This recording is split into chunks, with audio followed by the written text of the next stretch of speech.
देव धावत यावा, कारण जनीच्या मुखामध्ये कायम मायबाप नामस्मरण चालू आहे महाराज. साधू संतांचं चरित्र नुसतं ऐकायचं आणि सोडून द्यायचं असा हा भाग नाही महाराज. कीर्तनात बसला, मंडपात आला, कीर्तनकारांनी सुंदर चरित्र सांगितली, साधू संतांचं आयुष्य सांगितलं, ऐकायला छान वाटलं, ऐकताना सुंदर माना डुलवल्या. वा वा वा, काय आयुष्य, तुकोबरा काय जगले, माझी जनाबाई काय जगले. आम्ही इथं ऐकतो आणि मंडपात बाहेर गेले की विसरून जातो. उद्या नवीन कीर्तन आमच्या समोर असतं.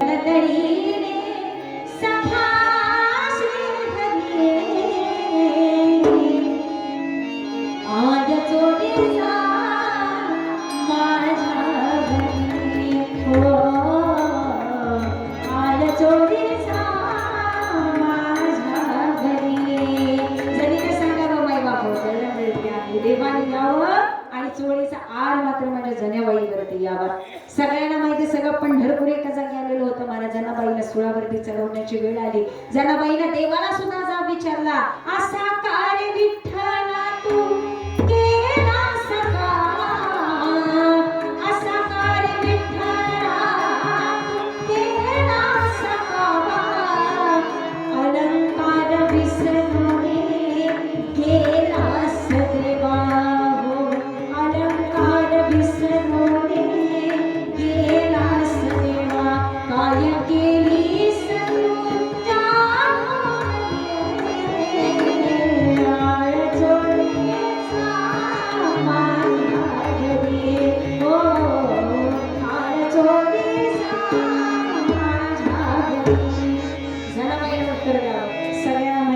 तुझ्या सुळावरती चढवण्याची वेळ आली होती, परंतु देवाने तिथे येऊन आपल्या भक्ताचं संरक्षण करावं, सुळाचं पाणी पाणी करावं. त्यावेळी मायबाप जगालाही समजतं की देव भक्ताकरता काही करू शकतो आणि आपल्या संकटाच्या वेळेमध्ये देव धावून येतोच येतो. त्यावेळी माझ्या जनाबाई सारखी भक्त सुद्धा सांगते, देवा तुझ्या रूपाचं वर्णन आठवलं ना तर इतकं सुंदर अनुभव येतो. ज्ञानोबरायांनी सांगावं, माझ्या तुकोबरायांनी सुद्धा सांगावं. काय सांगावं माय बापो, आभडे हे रूप भोजी रे सगू,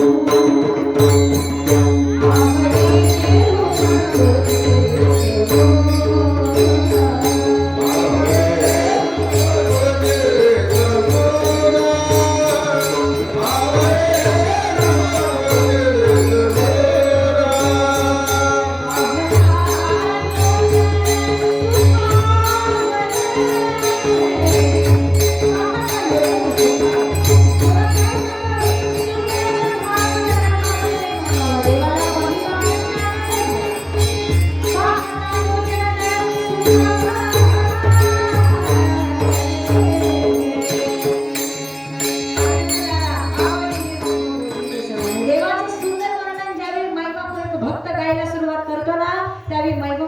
हृदय सुद्धा पाझरलं जातं का, कारण भक्ताचं हृदय सुद्धा तसं असावं लागतं. ठीक आहे ना. त्यामुळे देवाची जागा काय आहे भक्ताला जाऊन विचारा. देव चराचरामध्ये आहे. भक्त प्रल्हादाला विचारावं, अरे तू रात्र दिवस नारायण नारायण करतो आहे, खरं सांग तुझा नारायण या खांबामध्ये आहे का, तुझा नारायण या भिंतीमध्ये आहे का. बायबाबा प्रल्हादाने उत्तर द्यावं, अरे चराचरामध्ये फक्त आणि फक्त माझा नारायण आहे का. या नारायण वहा नारायण, जहाँ देखो वहाँ नारायण नारायण, खाते नारायण पीते नारायण, सोते नारायण नारायण नारायण. ज्ञानोबती येते कधी, ज्यावेळी मायबापो नामस्मरणाची गोडी लागली. कारण भक्त प्रल्हादांनी मायबापो एकच नामाचा धावा केला होता, ओम नमो भगवते वासुदेवाय.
ठीक आहे ना. म्हणून ज्यावेळी भक्तांनी देवाचं दर्शन घेतलं, ज्यावेळी भक्ताला देवाचं महिमापोत चिंतन व्हावं, त्यावेळी महाराज भक्ताच्या डोळ्यात अश्रू आल्याशिवाय राहत नाही. मी मगाशी सांगत होते का, प्रेमे पाझरती लोचन कधी आनंदले मन, प्रेमे पाझरती लोचन ही अवस्था एका साधकाची, एका भक्ताची आहे महाराज. परंतु कधी गोविंद गोविंद नाम घेया छंद किंवा मैबापो तुकोबराने समाजाला सांगितलं, विठ्ठल विठ्ठल मना वेळा, ठीक आहे ना. वारंवार तुम्ही फक्त विठ्ठलाचं नामस्मरण करत राहा, बाकी तुम्ही काहीही करू नका. कारण याच्यामध्ये जे सुख आहे मैबापो, या सुखानं देवाची सुद्धा अनुभूती आल्याशिवाय राहत नाही. म्हणून मैबापो परमार्थ प्राप्तीचा पहिली पायरी, पहिला मैबापो जर काही असेल तर ते नामचिंतन आहे. म्हणून शास्त्र सांगतं आयुष्य सुंदर जगण्याकरता सद्गुरूची प्राप्ती करावी. सद्गुरू सद्गुरू म्हणजे असं काय, मला सद्गुरू आले की आमचं काही काम कमी करतात का धुणं भांडी भाकरी सर्व सद्गुरू येऊन करतात? नाही महाराज. सद्गुरू आयुष्यात मिळाले ना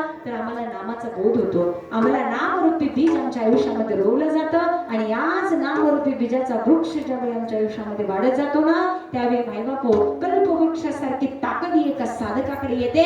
तोंडातून एक शब्द बाहेर पडला तरी तो देवाला खरा करावा लागतो.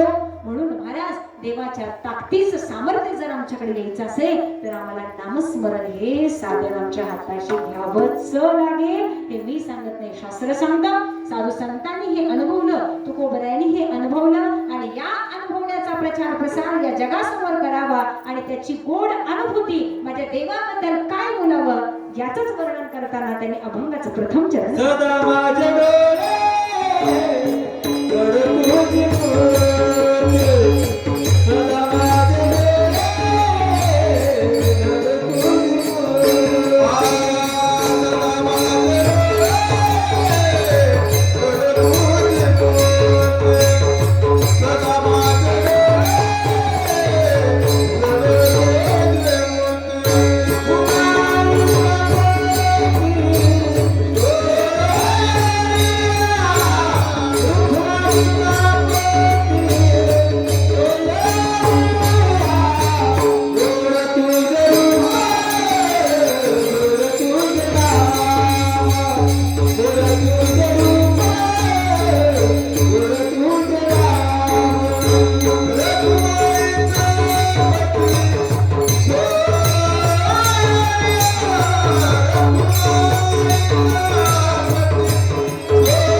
जळून राहावे. तशी गायकांची सुद्धा इच्छा असते की पकवाज वादकांचे कान आमच्याकडे असावेत, आमच्याकडे असावेत. हा भाव आमचा आहे महाराज, ठीक आहे ना.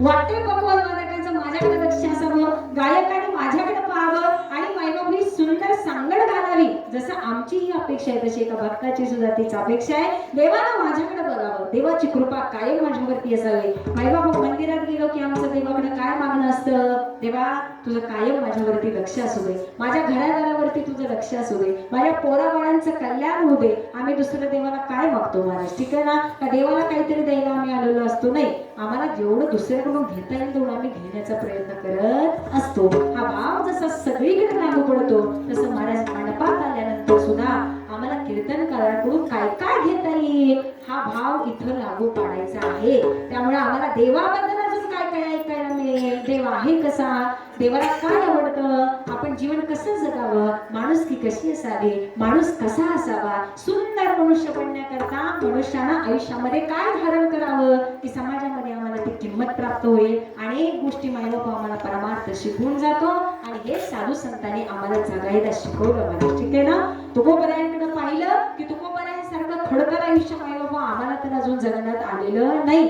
आम्ही तुकोबरायांवरती 2-2 तास कीर्तन करतो, परंतु महाराज तुकोबरायांसारखं जगण्याची वेळ जर 1 तासभर आमच्यावर आली तर कदाचित आम्ही तसं जगू शकत नाही, कारण ते तुकोबरे आहेत महाराज. विचार करा ना, पत्नी जावी, मोठा भाऊ निघून जावा, दुष्काळामध्ये मुलगी निघून जावे, मायबाप घरामध्ये एकामागे एक एकाचा मृत्यू व्हावा. केवढं मोठं ते संकट आहे. विचार करा ना, कोरोनाला आमची माणसं निघून गेली, केवढं दुःख होतं आमच्या आयुष्यामध्ये. विचार करण्यासारखी गोष्ट आहे. मला ताजं उदाहरण आहे. आज परभणी जिल्ह्यामध्ये सुंदर असा कार्यक्रम चालू होतो. सुंदर असे 2 आमचे मृदंगाचार्य मायबाप कार्यक्रमाला येत असत, जात असत मायबाप, आणि अचानक अपघातामध्ये दोघंही तिथून निघून झालेले जगाचा निरोप घ्यावा. आणि त्यावेळी मायबाप वारकरी संप्रदायावरती पसरलेली ही शोकांतिका आणि हे दुःख आहे महाराज. परंतु हे दुःख सुद्धा आम्ही किती दिवस मानू महाराज. ठीक आहे ना. प्रत्येक जण आपापल्या आयुष्यामध्ये असं गुंतलेलं आहे. थोडे दिवस आम्ही रडू, कुटुंबाची सांत्वना करायला जाऊ महाराज, परंतु आज ते 2 निघून गेले, घरातले 2 मोठे आधार निघून गेले महाराज. ठीक आहे ना. आज ते कुटुंब असं वाऱ्यावरती पडल्यासारखं आहे. त्या कुटुंबाला आधार द्यायचा कोणी? त्या कुटुंबाच्या दुःखात मायबाप सामील आम्ही किती दिवस होऊ शकतो? आम्ही सावड्याला पोहोचू, 10व्याला पोहोचू, मायबाप त्याच्यानंतर कार्यापर्यंत पोहोचू. वर्षभर तर आम्ही त्यांच्या घरी राहू शकत नाही. पुन्हा आणखी फोन आला तर आम्ही वर्ष श्राद्धाला पोहोचू, परंतु वर्ष श्राद्धानंतर पुन्हा मात्र आम्ही तिथं फिरकतही नाही. मला ज्याचं जातं त्याला कळतं, ज्याचं जळतं त्याला समजतं. म्हणून पुन्हा जाता सांगून जाते, आयुष्य ही क्षणभराचं आहे. या क्षणभर आयुष्याची मायबाप किंमत प्रत्येकाने ओळखावी. आणि साधू संतांनी जे सांगितलं ना, नामाशिवाय राहू नका, कारण एकदा का जर श्वास संपला तर मायबाप आयुष्य तिथंच थांबतं. मग तुम्ही परमार्थ करणार कधी? तुम्ही संसार करणार कधी? आणि याच आयुष्याची मायबाप हो, क्या किया क्या किया क्या किया रे, क्या किया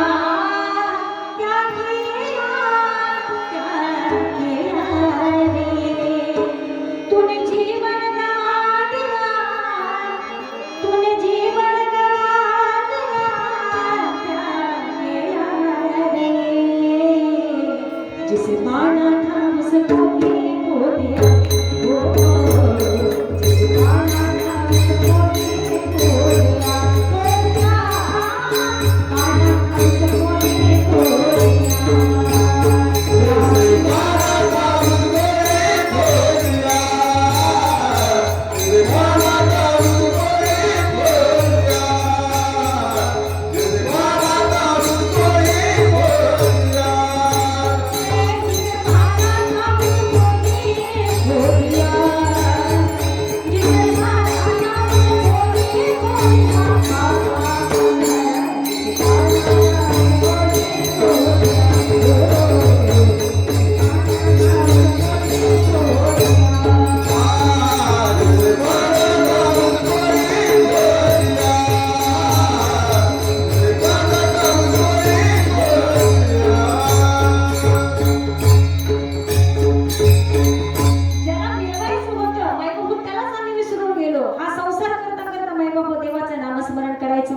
देवाची प्राप्ती करायची होती, माहिती होतं, परंतु मायबाप या संसार गाडग्यातून आम्ही विसरून गेलो की आमचा जन्म हा ईश्वर प्राप्तीसाठी झालेला होता, नाम चिंतनासाठी झाला होता. परंतु या जीवनामध्ये इतकी संकट आली, इतक्या गोष्टींना तोंड द्यावं लागलं की ते तोंड देता देता आणि हा संसार उभा करता करता आयुष्य कुठं निघून गेलं हे समजलंच नाही महाराज. का? कारण ही दुनिया कशी आहे? आई रे बेमान दुनिया, आई रे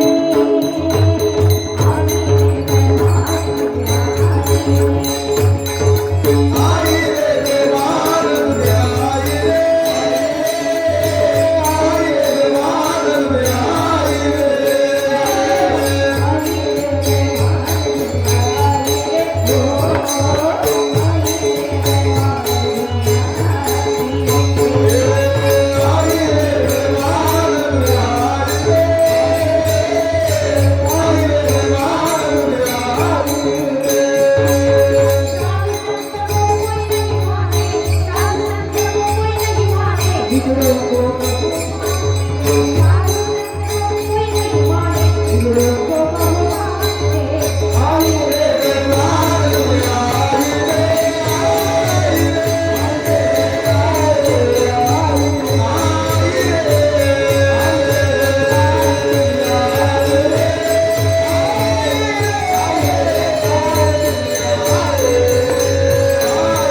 आम्ही दुसऱ्यासाठी आयुष्य जगत राहिलो. महाराज नक्की दुसऱ्यासाठी आयुष्य जगा, नक्की जगा, नक्की जगा. कारण दुसऱ्यासाठी जगल्याशिवाय आमच्या आयुष्याला सुद्धा किंमत येत नाही. कारण आयुष्यातल्या आपल्या काही गोष्टींचा त्याग केल्याशिवाय आमच्या आयुष्याला सुद्धा किंमत प्राप्त होत नाही असं शास्त्र सांगतात. ठीक आहे ना महाराज. म्हणून आयुष्य जगत असताना आपल्या स्वतःचा पण विचार करा. तिथं स्वार्थ बघायला शिका की आमचा स्वार्थ आहे कशात स्वार्थ आहे. घरात 4 तोळे असले तर त्यातले 3 तोळे आम्हाला कसे मिळतील याच्यात स्वार्थ आहे का. थोरल्या भावाला मायबाप 2 घरं दिली तर त्यातलं मायबाप आणखी निम्मा आम्हाला कसं मिळेल याचा स्वार्थ आम्ही बघावा का. मायबाप 3 एकर त्याला गेली, त्या 3 एकरातला आणखीन 1 गुंठा पण आमच्याकडे कसं येईल याच्यामध्ये आमचा स्वार्थ आहे का. आम्ही हा स्वार्थ आयुष्यभर करत राहिलो आणि याच स्वार्थाने आयुष्य जगत राहिलो. परिणाम असा झाला हे स्वार्थी आयुष्य जगता जगता आम्हाला आमचा खरा स्वार्थ काय साधून घ्यायचा होता मायबाप याची आम्हाला किंमतच कळाली नाही. आणि ज्यावेळी आमच्या हातातून आयुष्य निघून गेलं, हा देह मायबाप ज्यावेळी हा निघून गेला, माती मोल झाला, त्यावेळी आम्हाला या देहाची किंमत कळाली. अरे अरे अरे हा देह दिला कशा करता होता. या देहामध्ये साक्षात देव वास करत होता, परंतु आम्हाला देवाची भेट घेता आली नाही. आम्ही मंदिरात जातोय महाराज, जोरात घंटा वाजवतोय, देवाला नैवेद्य दाखवतोय, नमस्कार करतोय, परंतु मंदिरातला देव मात्र नाचतावेत आम्ही घरी नेलाय का कुसवडेकर. आलाय आपल्या घरी देव, आलाय का. मी तुम्हाला जाता जाता सांगते मंदिरात सुद्धा यायची गरज नाही. देहरूपी मंदिरामध्ये असलेल्या देवाला ओळखा, आत्मारूपी देवाला ओळखा. महाराज त्याची साधना करण्याकरता तुम्ही आपल्या आयुष्यातला काही वेळ खर्ची घाला. आणि ही साधना म्हणजे मायबाप नामस्मरण. ठीक आहे ना. पुन्हा मी नामावरती येते. हे नाम तुमचं जेवढं वाढत जाईल ना तेवढा साधक मायबाप फुलत जात असतो. त्याच्या अनेक पायऱ्या ह्या नामानं मायबाप खुंटीत होत असतात आणि अनेक मायबाप साधकातले अडथळे, साधनेच्या मार्गातले अडथळे हे नामानं दूर केले जातात. हे मी सांगत नाही, शास्त्र सांगतं. म्हणून परमार्थ प्राप्तीमध्ये साधन हा मार्ग एका साधकाच्या आयुष्यामध्ये असणार त्याचं गरजेचं आहे. हे मी सांगत नाही. माझ्या तुकोबरायाने सुद्धा हेच केलेलं होतं. अन्न मायबाप पाणी तहान भूक हरपूड म्हणजे तुकोबरायांनी भगवंताची सेवा करावी आणि या जगाला सांगावं की आता देवाशिवाय आपलं कोणी नाही. माझे कोण आहे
मुकुंदा केशवा नारायणा. ही अवस्था असते का साधकाची मायबाप. ज्वलंत उदाहरण द्यायचं झालं तर एक भक्त, एक साधक देवा प्रित्यर्थ कसा असतो महाराज. आमच्या खटाव तालुक्यामध्ये पुसेसावळी नावाचं गाव आहे. पुसेसावळी या गावामध्ये एक मायबाप भक्त होते. पांडुरंगावरती निस्सीम भक्ती आणि पांडुरंगाची निस्सीम भक्ती करणारे असे ते भक्त होते. एक दिवस असा या मायबाप सुंदर असं साधन चालू होतं. देवाच्या नाम चिंतनाशिवाय मायबाप एक घास सुद्धा घशाखाली उतरत नव्हता. बरं काय नाही का. भक्ताचं जीवन आणि देवाचं जीवन. भक्त देवा करता काय असतो आणि देव भक्ता करता काय असतो. मायबाप एक दिवस अशी वेळ आली ते भक्त ज्यावेळी पंढरपुरात जायचे ना त्यावेळी मायबाप त्यांच्या कीर्तनाशिवाय मायबाप तिथली कुठल्याही गोष्टीची सुरुवात होत नव्हती. नामचिंतन ज्यावेळी होईल, सगळी लोक ज्यावेळी जेवतील त्यावेळी मायबाप तो भक्त आपल्या मुखामध्ये वास करायचा. एक दिवस असा आला की मायबाप घरामध्ये असताना अचानक घराला आग लागली. सगळं मायबाप घर पेटलं गेलं आणि हा प्रसंग आपल्यावरती का आला. इतके रात्रंदिवस देवाचे आपण साधक होतो, भक्त होतो, पण आपल्या घरावरती अशी वेळ का आली. मायबाप भक्तानं ते पाहिलं, स्वतःला काही झाली नाही. परिणाम असा झाला तिथून पळ काढला आणि मायबाप हा भक्त पंढरपुरामध्ये जाऊन वास्तव्याला गेला. तिथं गेल्यानंतर घर इकडे जळतच आहे महाराज, परंतु नाही देवाशिवाय आपलं कुणी नाही हा एक भाव त्या भक्ताच्या हृदयामध्ये होता. तिथं गेला चित्तामध्ये स्थिर असलेल्या चित्तामध्ये आतून पांडुरंग परमात्म्याचा आवाज आला, अरे स्वतःला वाचवून तू पळालास, स्वतःला वाचवून तू माझ्याकडे आलास, परंतु माझी तिथं काय अवस्था होते याची तुला जाणीव आहे का? मायबापू आतून आलेलं वाक्य आहे, एका साधकाची अवस्था आहे. मायबापू ज्यावेळी त्यांनी शांत डोळे झाकले आणि आठवलं की हा आवाज माझ्या पांडुरंग परमात्म्याचा आहे, स्वतःचा जीव वाचवण्याकरता तू पळालास परंतु मला मात्र तिथंच ठेवून आला, अरे माझ्या अंगाला भासतंय, अरे माझ्या अंगाला भासतंय. आता यांना माहित होतं की आपल्या व्यतिरिक्त त्या घरामध्ये दुसरं कोणीही नव्हतं. हा बोध जसा झाला मायबापू तसा पंढरपुरामधून पुसे सावलीमध्ये लगेच पळ काढला. येऊन घरामध्ये मायबापू आल्यानंतर आजूबाजूची लोक तिथे उभा होती. गावकऱ्यांना सांगितलं की मला पंढरपूरमध्ये गेल्यानंतर देवाचा असा असा बोध झाला. घरामध्ये पटकन बघा, लोकांना ह्या गोष्टीची जाणीव झाली. 4-4 लोकांनी मायबापू घरामध्ये जाऊन सगळीकडे पाहिलं तर मायबापू घरात दुसरं तिसरं कुणी नव्हतं. एका घराच्या एका छोट्याशा कोपऱ्यात माझ्या पांडुरंग परमात्म्याची एक एवढी मूर्ती होती. आणि काय सांगावं, ती मूर्ती मायबापू त्या आगीनं पूर्ण काळीलट्ट झालेली होती. जसं मनुष्याला भाजलं की त्या शरीरावरती फोड येतात तसे त्या मूर्तीवरती मायबापू भाजल्यानंतरचे फोड आले होते. हा भाव आहे देवाचा, हा भाव आहे भक्ताचा. याची जाणीव ज्यावेळी त्या भक्ताला झाली त्यावेळी मायबापू तिथे क्षमायाचना केली आणि ती मूर्ती आहे तशी उचलून हा भक्त कायमस्वरूपीचा पंढरपूरला फक्त आणि फक्त देवाच्या नाम चिंतनामध्ये रंगून गेला. विठ्ठल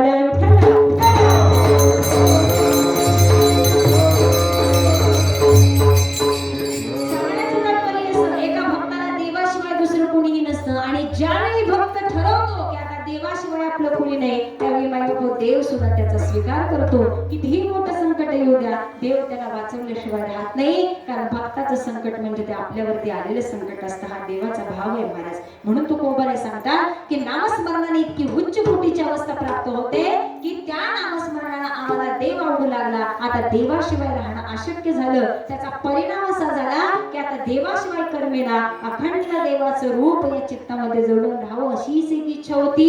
आणि ज्यावेळी मात्र ही अवस्था प्राप्त झाली त्यावेळी आता असं म्हणावं वाटतं की ज्या देवाकरता तुम्ही वेडा झालाय, अहो तुम्ही देव देव देव करताय, पण तो देव आहे कसा, आहे कसा, आहे कसा? त्या प्रश्नाचं उत्तर तुकोबाराने अभंगाच्या द्वितीय चरणात गोड तुझे रूप, गोड तुझे नाम, गोड तुझे रूप, गोड तुझे नाम, गोड तुझे रूप, गोड तुझे नाम, गोड तुझे रूप, गोड तुझे नाम.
महाराजांचं गाणं काय, महाराज दिसतायत काय आणि तुमच्या टाळ्या काय, महाराज वाजवा ना जोरात काय. कलेचा आदर असावा, कलेची किंमत असावी. तुमचं गाव कलाकाराचं गाव आहे बरं का. आणि नामवंत आणि चांगले नावारूपाला आलेले कलाकार कलाकार, अगदी झिजलेले कलाकार तुमच्या गावामध्ये आहेत बरं का. आणि त्याचं उत्तम उदाहरण सर तर आहेतच. हँड्रेलमध्ये सुद्धा मला एक नाव बघायला मिळालं, संगीत विशारद असं त्यांच्यासमोर डिग्री दिसली महाराज. कला ही मिळवणं इतकी सोपी गोष्ट नाही. भगवंताची कृपा असावी लागते, साधना असावी लागते, त्याच्यावरती मेहनत असावी लागते. त्यावेळी महाराज या सगळ्या गोष्टी प्राप्त होत असतात. आणि पांडुरंग परमात्म्याला प्राप्त करायचं असेल तर माझा मार्गाच्यापासून मी सांगते की नामस्मरणाशिवाय पर्याय नाही. देव असाच येतो, असाच भेटतो आणि लगेच तुम्हाला आयुष्यात सगळं प्राप्त होतं असं नाही होत महाराज. का आम्ही बाजारात गेलो देवाला घेऊन आणा असं कधीच होत नाही. आम्ही मात्र इतके भोळे भक्त आहे महाराज, जिथनं जाईल तिथनं सगळे देव गोळा करून आमच्या घरामध्ये घेऊन येतो. ठीक आहे. ज्योतिबाला गेला ज्योतिबाची मूर्ती, मांढरदेवीला गेला मांढरदेवीचा फोटो, पंढरपूरला गेला विठ्ठलाची मूर्ती, गाणगापूरला गेले तिकडून दत्त महाराजांना घेऊन आलो. जिथे जेवायला बसलो होतो त्यांच्या देवाऱ्याच्या पुढेच मी जेवायला बसले होते. ताट वाढायचं चाललं होतं तोपर्यंत माझं लक्ष सगळं त्या देवाऱ्यातच. का कारण माझ्या बाजूलाच देवर आणि माझ्या सोबतच सगळे देव बसले होते. मी फक्त नजरेने बघत होते 1 नंबरला कुठले देव, 2 नंबरला कुठले देव, 3 नंबरला कुठले देव. माझ्यासोबत ही बसली होती. मी म्हणले 1 नंबरला विठ्ठल दिसतायत, 2 नंबरला गजानन महाराज सुद्धा दिसतायत, दत्त महाराज सुद्धा दिसतायत, मध्ये ज्योतिबाची मूर्ती पण दिसते, ब्रह्मा विष्णू महेशांची मायबाप सुंदर अशी ती शिवजीची आतमध्ये एक मूर्ती दिसली. वरचे देव सगळे वेगळे होते. त्या देवाऱ्यामध्ये 3 टप्पे होते. घरी जाऊन बघा उद्या, आता जाता जाता जाऊ नका. ठीक आहे ना. त्या देवाऱ्यामध्ये अशा खुर्ची टाईप असे कप्प्याचे 2 होते. वरती देव वेगळे, खाली देव वेगळे. त्यांच्या शेजारी मी जेवायला बसलो होते. म्हणलं आज योगायोग चांगला आलाय. ठीक आहे ना. आज देवांसोबत जेवायला मिळते. परंतु हे सगळे देव आम्ही तिकडून घेऊन आलो, आम्ही बनवले आणि देवाला ठेवले. परंतु आणलेल्या देवाची रोज पूजा होते की नाही याच्याकडे कुणाचं लक्ष आहे का? आता देवाऱ्यात बसायला सुद्धा देवाला जागा राहिलेली नाही. देवारे घरातनं बाहेर काढावे लागले, देव फरशीवर मांडावे लागले. का? देवाला जागाच नाही घरात. तर का असं होणार नाही? आज माणसं सुद्धा मायबाप इतकी की आज कुसवण्यात एक बंगला, साताऱ्यात एक बंगला, लेकाने पुण्यात एक फ्लॅट घेतला, लेकीने मुंबईत एक फ्लॅट घेतला. माणसं तोडून घर 4-4, 5-5, 6-6 अशी अवस्था मायबाप आमची झाली.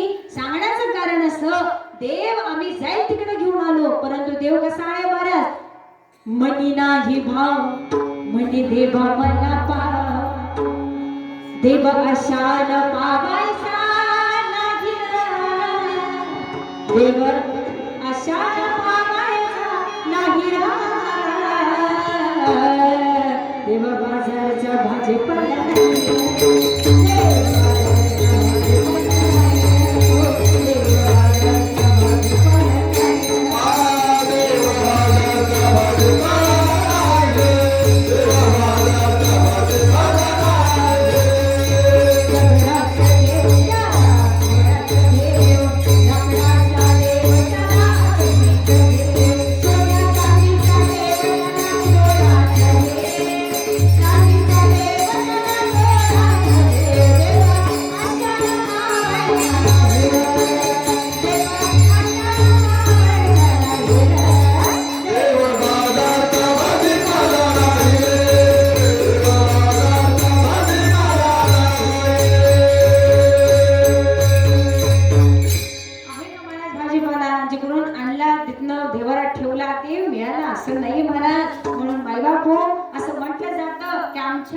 मूर्तीचा जीर्णोद्धार आणि ती मूर्तीची प्राण प्रतिष्ठापना करणं अत्यंत गरजेचं आहे. मंदिरामध्ये मायबाप ज्यावेळी मूर्ती बसवली जाते त्यावेळी हा कार्यक्रम केला जातो. गावामध्ये सुंदर असा तो सोहळा असतो. त्याच्या मागचं कारण एक आहे की ती मूर्ती म्हणून आम्हाला तिथे बसवायची नाही. त्याच्यामध्ये मायबाप प्राण प्रतिष्ठा आम्हाला ती ओतायचंय की नाही, आमच्या चित्तामधला भाव जागा करायचंय की नाही, साक्षात पांडुरंग परमात्म्याच्या विठ्ठल रुक्मिणीच्या मंदिरामध्ये आम्ही जाऊन आलो. मग मंदिरामधला भाव, मंदिरामधलं चित्त हे घरी गेल्यानंतर असतं का महाराज?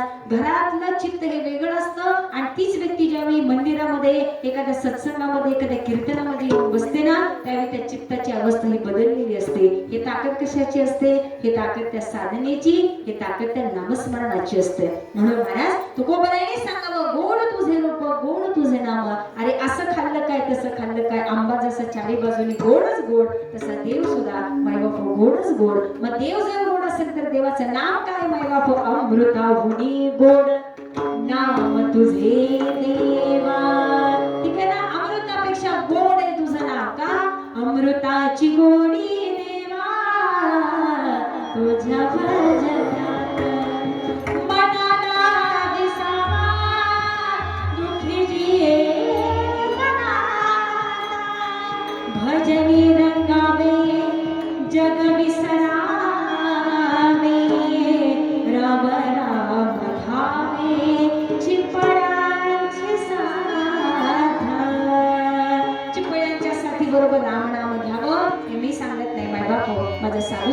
प्रेमाने सांगावं. म्हणून माई बाबा आयुष्य मिळालं ना भगवंताला सुद्धा सांगावं, अरे एखाद्या तर गावामध्ये मी आलो कीर्तनकार म्हणून आलो, कीर्तनकार किती तास कीर्तन करेल? 2 तास. मी म्हणते अजून तुम्ही 15 मिनिटं जास्तीची दिली, मी अजून 15 मिनिटं जास्त करू शकते. मी म्हणते चला अगदीच आवडलं तर आणखीन अर्धा तास द्या, मी अजून अर्धा तास करेन. बरं म्हणते चला अजून आवडलं, अजून म्हणाल महाराज 1 तास कीर्तन करा. म्हणणार नाही तुम्ही, मला माहितीये, कारण मी आधीच टायमिंग सांगून दिलेलं आहे. ठीक आहे ना?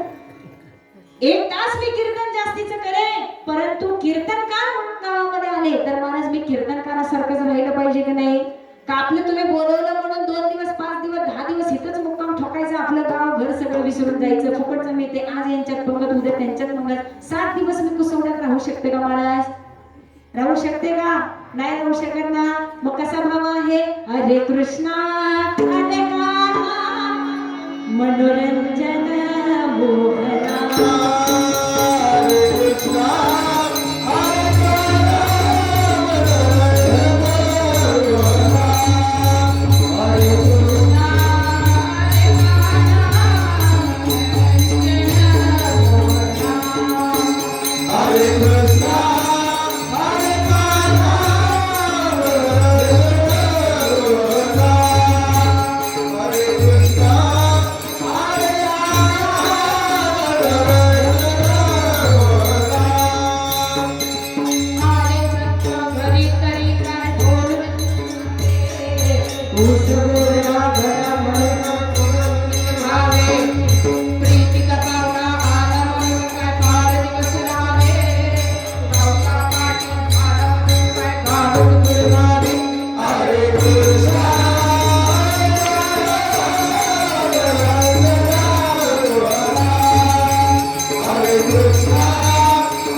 हरे गावचा पाटील झालं म्हणून काय गावच पाटीलच म्हणून काय झालं म्हणून काय सगळ्या गावाचं खायचं का महाराज?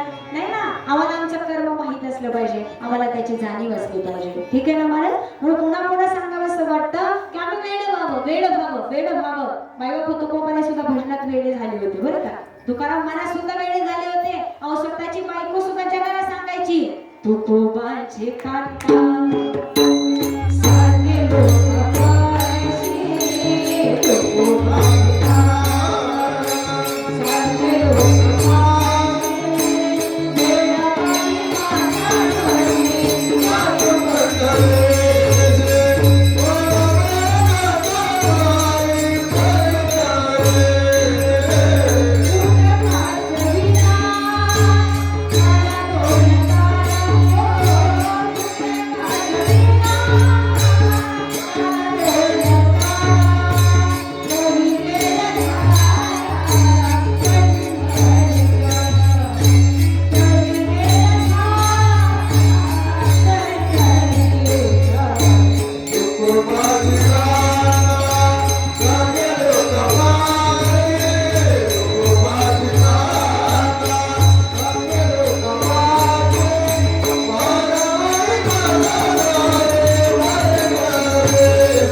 जातो पंढरीचे. कोण म्हणताय? तुकोबरायाची पत्नी महाराज. कांता म्हणजे कोण?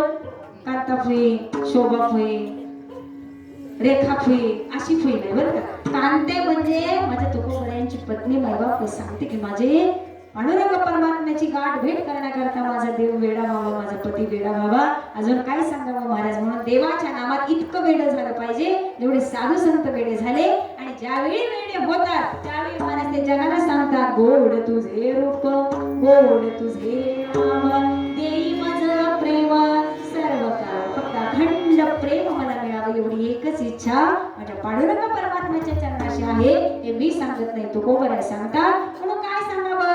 आता मला एकच वर द्या, मला वरदान पाहिजे. ठीक आहे ना? जशी पत्नी पत्नी आपल्या पतीला सांगत असते, ठीक आहे मला 1 वर्ष झालं तुम्ही खेळवताय, 1 तोळा करतो, 1 तोळा करतो, 1 तोळा करतो, 1 तोळा करतो. कंप्लीट 1 वर्ष पूर्ण झालं पण अजून बिचाऱ्याला गुंजभर मात्र अजून केलेलं नाही. त्यावेळी पत्नी हुशार असेल तर माईबाप होती म्हणते, मला तुम्ही आधी वचन द्या. कुसवडेकर काय करा, मला तुम्ही आधी वचन द्या. माईबाप महाभारताचं युद्ध चालू होणार होतं, महाभारताचं युद्ध चालू होणार होतं, परंतु माईबाप आधी वचन घेण्यात आलं, आधी वचन देण्यात आलं की मी युद्धाला उभा राहीन, मी युद्धात समोर येईन, परंतु युद्धात उभं राहिल्यानंतर कोणतंही अस्त्र मी हाती घेणार नाही. निशस्त्रपणे तुम्हाला माझा स्वीकार करावा लागेल. माईबाप हे कोणाचं वचन होतं, कोणाचं वचन होतं, कृष्णाचं होतं. ठीक आहे ना. आणि वचनाला त्यावेळी किंमत होती, किंमत होती ना बाबा. हा कुठं आलाय, आलो ठीक आहे, संध्याकाळी कीर्तनाला पोहोचणार का, हा पोहोचणार, काळजीच करू नका. 9ला कीर्तन आहे ना, 8 वाजता तुमच्या मंडपामध्ये मी तुम्हाला समोर दिसणार म्हणजे दिसणार. माईबाप 8 वाजले, 8:30 झाले, 9 झाले, कीर्तनकार आले, कीर्तन चालू झालं, हार गळ्यात घातला, कीर्तन संपण्याच्या दृष्टीने आलं, कीर्तन संपलं, कीर्तनकार गाडीत बसले, कीर्तनकार घरी गेले, दुसरा दिवस उजाडला, तरी ज्यांनी तुम्हाला वचन दिलं होतं तो बाबा मात्र अजून मंडपात पोहोचलेला. हे आमचं वचन खरं आहे ना महाराज, खरं आहे ना हे. मग आम्ही त्या वचनाच्या पात्रतेचे आहोत का, नाही. परंतु कोमराई इतके हुशार होते की आम्ही देवाचं नामस्मरण केलं, देवाचं चित्त माईबाप आपलंसं केलं, चित्तामध्ये देव उभा राहावा एवढं साधन झालं. आता देवाशिवाय मला दुसरं काही आवडत नाही, ही स्थिर अवस्था प्राप्त झाली. आणि या अवस्थेच्या पुढे मात्र तुकोबराय सांगतात, आता मला दुसरं काही नको, फक्त मला एकच वचन द्या, एकच वरदान द्या. आणि ते वरदान मायबाबा माझ्या पांडुरंग परमात्म्याला मागावं, अभंगाचं तृतीय चरण. विठू मागून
अखंड माझ्या हृदयामध्ये बसून राहा एवढे एकच वरदान मला द्या. तुकोबऱ्यांचं किती सुंदर मागणं आहे बघा, किती सुंदर गोड चिंतन त्यांनी केलं असेल महाराज आम्ही त्या श्रेष्ठ मागणीपर्यंत त्याच वेळी पोहोचतो. आम्हाला उद्या काय बोलायचंय याचा विचार याचा अभ्यास मायबाबा आम्ही आदल्या रात्री करावा लागतो. त्यावेळी आम्ही समाजामध्ये व्यवस्थित आमचे विचार मांडू शकतो. आज कीर्तनात मायबापू 2 तास बोलायचे म्हणजे उगीच आला उभं राहिलं बसल्याला बोललं असं नाही होत महाराज. त्याचं चिंतन चालू असावं लागतं, त्याचं मनन चालू असावं लागतं. मायबापू नजरेतून सुद्धा अभ्यास होत असतो. तुम्ही कीर्तनकारांना जाऊन विचारा. काही जणांना वाटतं कीर्तनकार काय भारी बोलत असतात. नाही हे पाठ करून आले असतील, नाही हे अभ्यास करून आले असतील. अभ्यासाशिवाय महाराज कीर्तन करता येतच नाही हे नक्की खरे. परंतु तरी सुद्धा कीर्तनकारांचा अभ्यास हा चिंतनातून असतो. कीर्तनकारांचा अभ्यास हा मननातून असतो. कीर्तनकारांचा अभ्यास चालता बोलता महाराज नजरेसून सुद्धा मायबापू कीर्तनकार अनेक गोष्टी शिकत असतो. कीर्तनकार सोडा, जो मनुष्य वक्ता असतो, जो मनुष्य मायबापू वाणीवरती प्रभुत्व करणारा असतो आणि समाजामध्ये उभा राहून बोलत असतो ना, त्या व्यक्तीचा अभ्यास तुम्ही त्याला फक्त जाऊन विचारा. मायबापू चालत बोलत या गोष्टी होत असतात. एखाद्या गायकाला जाऊन सुंदर प्रश्न विचारा, तुम्ही गायला लागला ना, काय स्वर हळवताय, सहज तुम्ही गात असता, तुम्ही गाताय ना आमच्या डोळ्यातलं पाणी हे अवस्था प्राप्त होते कशी, तुम्ही हे सगळं ठरवून करता का? त्यावेळी मायबापू गायकांनी सुद्धा उत्तर द्यावं नाही, या गोष्टी ठरलेल्या नसतात. त्या रंगदेवतेच्या मंचावरती त्यावेळी जो आतून भाव तयार होतो, त्यावेळी जे सुस्त आतून जी अंतस्फूर्ती निर्माण होते, मायबापू त्या अंतस्फूर्तीतून आलेलं ते गाणंही बाहेर पडत असतं आणि त्याचा आनंद गायकही घेत असतो आणि पुढचा श्रोताही घेत असतो. ही ताकद आहे मायबापू, ही ताकद आहे आपल्या आंतरिक शक्तीची. बरं हे त्यालाच कळेल जो याचा अनुभव घेतोय. संगीत विशारद आहेत महाराज या बाजूला, ही सगळी गायक मंडळी, सगळी गुणीजन मंडळी आहेत, कीर्तनकार मंडळी आहेत. विचारा तुम्ही त्यांना. आता तुम्ही मला बाजूला करायचं, महाराजांना म्हणायचं कीर्तनाला सुरुवात करा. मायबापू 2 मिनिटाचा अजिबात विलंब न लावता महाराज आहे त्या चिंतनापासून पुढचं चिंतन ते त्यांच्या पद्धतीने मांडतील, मी माझ्या पद्धतीने मांडू शकते. ही शक्ती कशाची आहे, ही ताकद कशाची आहे? आतमधल्या असलेल्या अंतरात्म्याच्या अभ्यासाची आहे महाराज. म्हणून मी पुन्हा पुन्हा सांगते, कोणत्याही क्षेत्रात कार्य करा. अनेक ताई माझ्या आज कीर्तनाला इथं समोर उभ्या आहेत, माझ्या वयाच्या आहेत, लहान मुली आहेत, 10वीला 12वीला असलेला वर्ग समोर आहे, स्पर्धा परीक्षेचा अभ्यास करणारा वर्ग समोर आहे. दादा आणि दीदीला एकच सांगणं आहे, फक्त प्रामाणिकपणे काम करा, चित्त देऊन काम करा. जे काम करतोय तिथे 100% उतरून काम करा. अभ्यास करताय तर चित्त अभ्यासातच असू द्या. मोबाईल एका बाजूला, जर पुस्तक एका बाजूला असलं तर मला 100% पुस्तकात ध्यान जाणार नाही, ते मोबाईल मध्ये जाणार. मग त्यावेळी रिझल्ट यायच्या वेळी जिथे आम्हाला 90% मार्क पडायला हवी होती, तिथे आम्ही मायबाबा 50-60% वरती उतरतो. त्यावेळी आम्हालाच पस्तावा होतो की पोरगी रात्रंदिवस अभ्यास करत होती पण एवढी मार्क कमी का?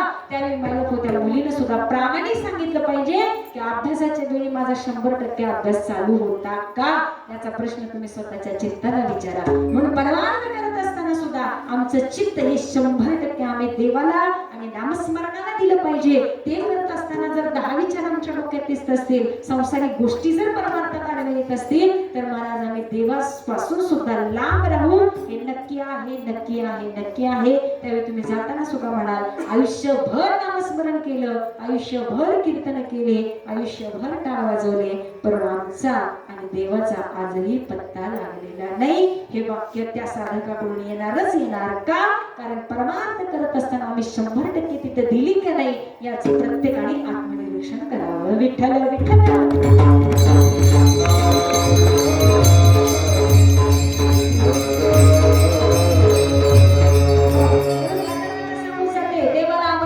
जीवन जगावं. देवाला काय आवडतं? देवाला नामस्मरण आवडतं, साधू संतांना आवडतं असं जीवन जगावं. साधू संतांना काय आवडतं? जो भक्त रात्रंदिवस भगवंताच्या नामचिंतनामध्ये तल्लीन असतो आणि तो देवस्वरूप होऊन जातो. हे मी सांगत नाही, साधू संत सांगतात. म्हणून सर्वांनी प्रेमाने हात वर करा.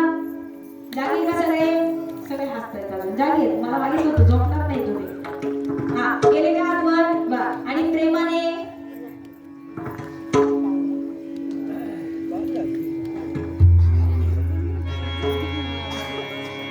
विठोबा